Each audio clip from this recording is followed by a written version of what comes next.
Hi class, today we're going to talk about obstacles to critical thinking, some of the things that make it difficult to think clearly, to be open-minded, to actually accept and pursue the strongest argument. The book mentions two. I'm going to go into a little bit more depth. The first are psychological limitations. So we all have a brain that works in a particular way. We all have sort of default mechanisms that our brain falls into. There's a lot of research, both past and currently happening, that's giving us more insight into how human brains work. We're often very predictably irrational. Humans act and think in irrational ways, but in ways that are also common to all of us, right? Blind spots. And so I want to talk about some of these because the more aware we are of the obstacles, the easier it is to maybe overcome them so we can participate in good reasoning and thinking and get us closer to the truth. So they mentioned psychological factors, one being the self. I tend to want to agree with things that will help me or aid me, right? I want to support policies in politics that will lower my taxes and be good for me. I want to preserve my worldview, so I tend to agree with things that I already hold to be true, because to reject it is to deny part of what my worldview tells me is the case, right? Students go through this a lot when they start to get challenged, like, yes, you have a Christian worldview, but maybe Christians don't all think the way you do. Maybe Christians can believe X, Y, or Z. And students start to wrestle like, well, that's not how I was raised, and it creates conflict. So it's like, well, I just think those things are false. That's not what I was told. And it's very natural to preserve one's worldview. I do it all the time, right? My natural posture is like to be defensive of things I disagree with. I have to really work to listen well to things I disagree with, right? So that kind of psychological selfishness, I want to protect myself, I want to benefit myself, I want to make sure that I'm taken care of, not just me, but my group, right? That the things I've held to be true, I want to keep believing as true, because if I find out they're false, I have to rebuild part of my worldview. That's very natural.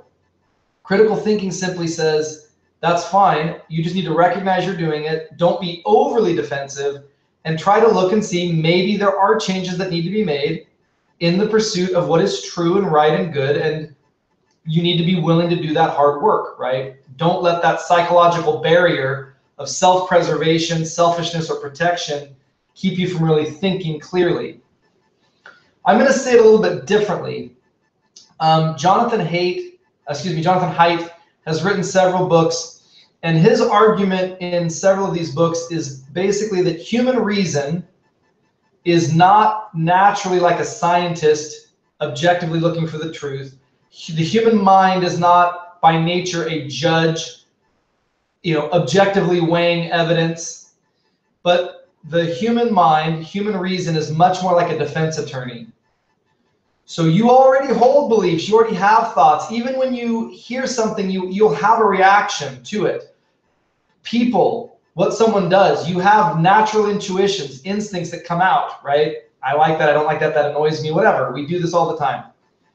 His argument is that when we are asked to give a reason for our beliefs, or when we're asked to think about why is this a good idea, reason is not a scientist at that point saying, yes, well, I've looked at all the evidence and I've really weighed it. And no, reason is a defense attorney that's going to defend what you said or what you already believe, right? That's our nature.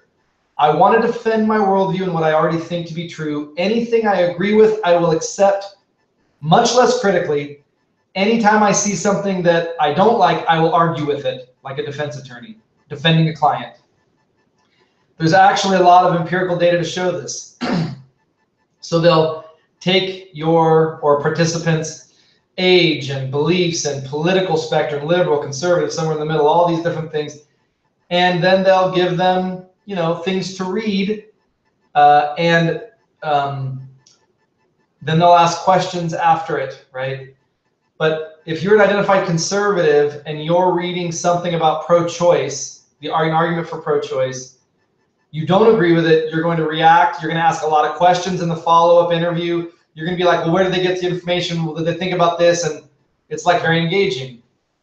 But if you give that same person literature on pro-life, they don't have that posture afterwards. Like, oh, yeah, this is true. I mean, look, this is just a good argument on the face of it, right? We're very critical of things we disagree with, but we accept almost uncritically things we agree with. It's why people feel more comfortable watching. If I'm a liberal, I'm going to watch MSNBC. If I'm a conservative, I'm going to watch Fox News. I want to surround myself on Facebook and other things. I want to surround myself with people that think like me and agree with me. Then I can just receive information and say, ah, yes, this feels good. This seems true. But that's not critical thinking, right? That's groupthink. That's, I just want to be safe and I don't want to be uncomfortable.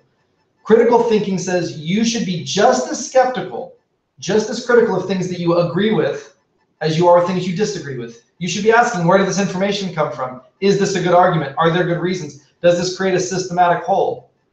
You have to engage with friends, people that you disagree with, and have them give you the arguments, right? Hear them out and listen so that you can see it's not about the right answer and then a bunch of agendas, selfish. No, reasonable people can disagree about these issues, and we want to be able to understand and dialogue with each other, right? So get rid of that defense attorney and try to turn your reason, try to turn your mind into a scientist looking for the truth wherever it is, even if it confronts your hypothesis, even if it doesn't support what you thought it might, right? So some of these psychological things are deep and we're not aware. Another core psychological barrier to critical thinking are things like we naturally make a distinction between in-group and out-group. We do this automatically. We do this based on race. It's why racism is so natural, why slavery and these things were basically universal in the ancient world. We want to divide. This is our in-group, this is our out-group. That's why sexism is so easy. That's why religious war is so common, right? First it's Catholics versus Protestants, and it's, you know, Christians versus Muslims, it's Mormons versus Christians. Who's in group, who's out group, who's in, who's not? We do this naturally. Do they look like me? Are they about my age? All that. But that can lead to it being difficult for us to listen to those who look different, who believe different than us.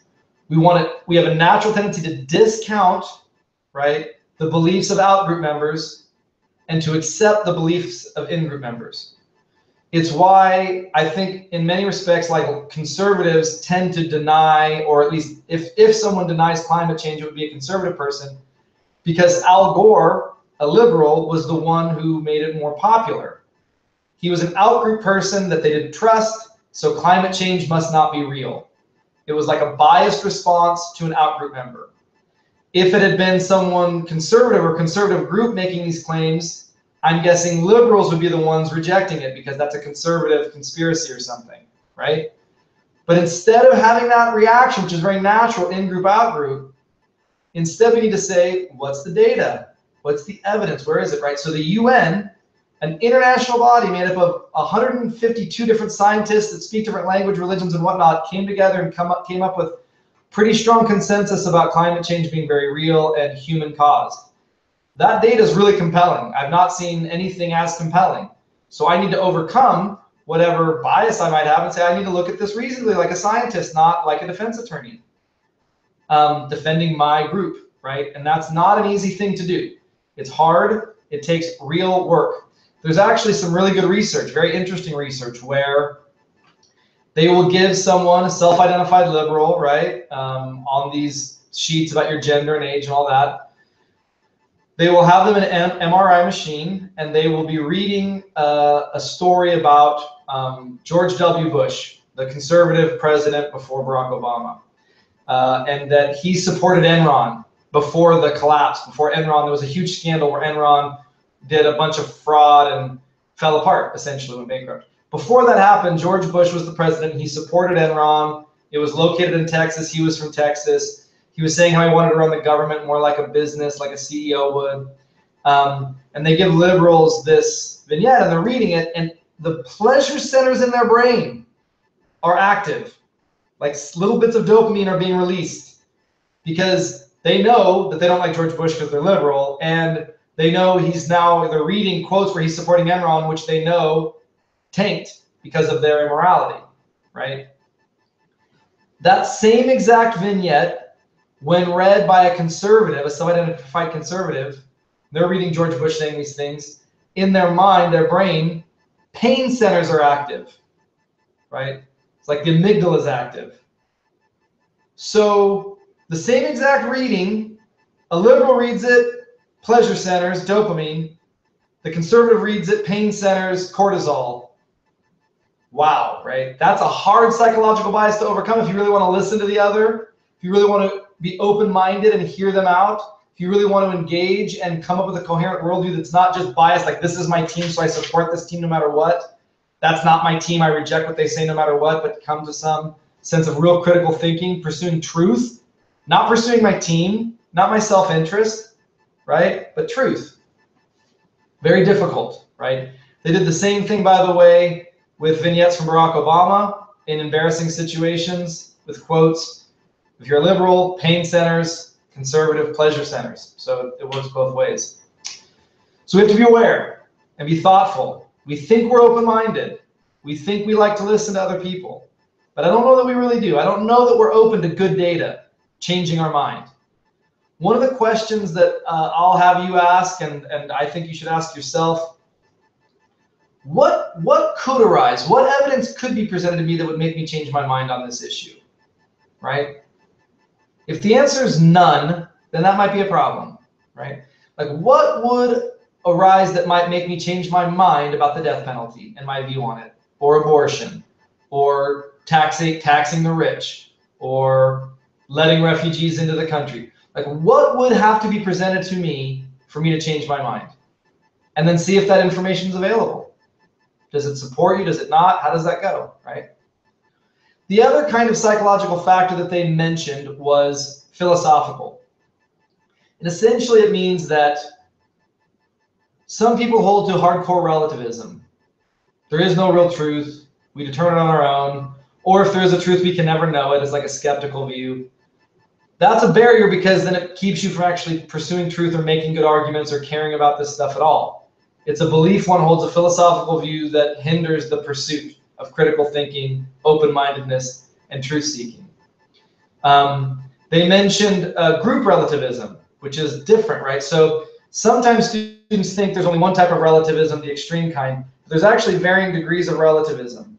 So you have extreme relativism on one end, you have certainty, I know it, black and white on the other, and then you've got all these gradations, right? So one gradation is truth is relative to the group, not to the individual. So I don't get to determine truth for myself, but Christianity as a whole determines moral truth, the purpose of life, how we should live. That group, no one individual, but that group determines truth. Whereas if you're a Buddhist, it's different. If you're a typical citizen of the United States, it might be different. It's like group relativism. But even that means that we create the truth, we don't discover it. And that can hinder critical thinking. If groups create, or if individuals create the truth, then I don't have to go seek and discover it out in the world. I can just make it something. Critical thinking assumes I've got to discover the truth out there. What are the good steps to discover the truth? Again, get good evidence, use good logic, be open-minded, listen well.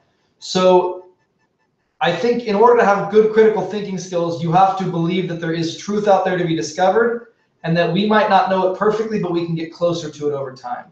And that philosophical view is going to help more than hinder anything else. Again, I hope this is helpful. If you have any questions, let me know, and I will see you guys online.